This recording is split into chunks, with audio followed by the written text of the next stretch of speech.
I am Gandalf the Grey from the Ilsan Dynasty. I am Shadow.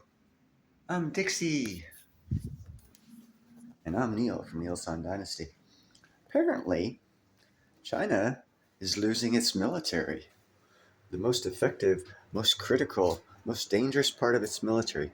They supposedly have 6 nuclear subs. And apparently, just like all of their other stuff, if they have 6, that means 2 of them are defective. And apparently one of them got defective, crashed, and is missing right now. But China, they ain't gonna tell you anything, so it's all suspicion, suspect, no confirmation, blah blah blah. But here's the report. It's from First Post. It's how old is this? I don't know. 1 hour ago. Social media was buzzing with unverified and confirmed reports that a Chinese nuclear submarine had met with an accident, that all crew members on board had died.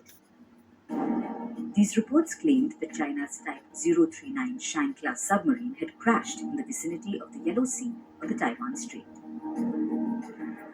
Now, that's not just any submarine. The Type 093 is one of China's most lethal nuclear-powered submarines. There are at least 6 that are operationally active. It's propelled by a small nuclear reactor.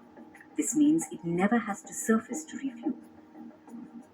The submarine can stay submerged for months or even years without showing itself. But the Yellow Sea has some very shallow waters. Sometimes the depth of the sea is just 44 meters.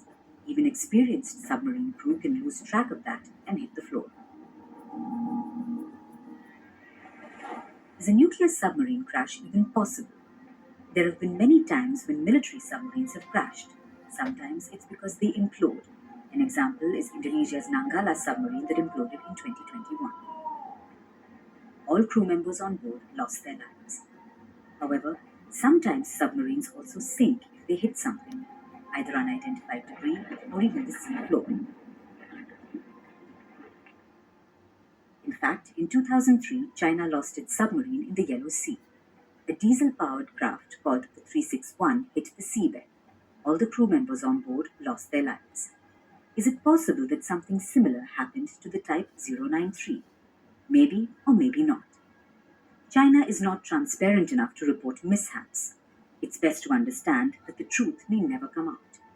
So let's look at how things played out after the social media buzz.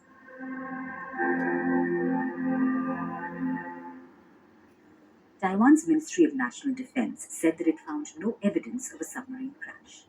But here's where things get interesting.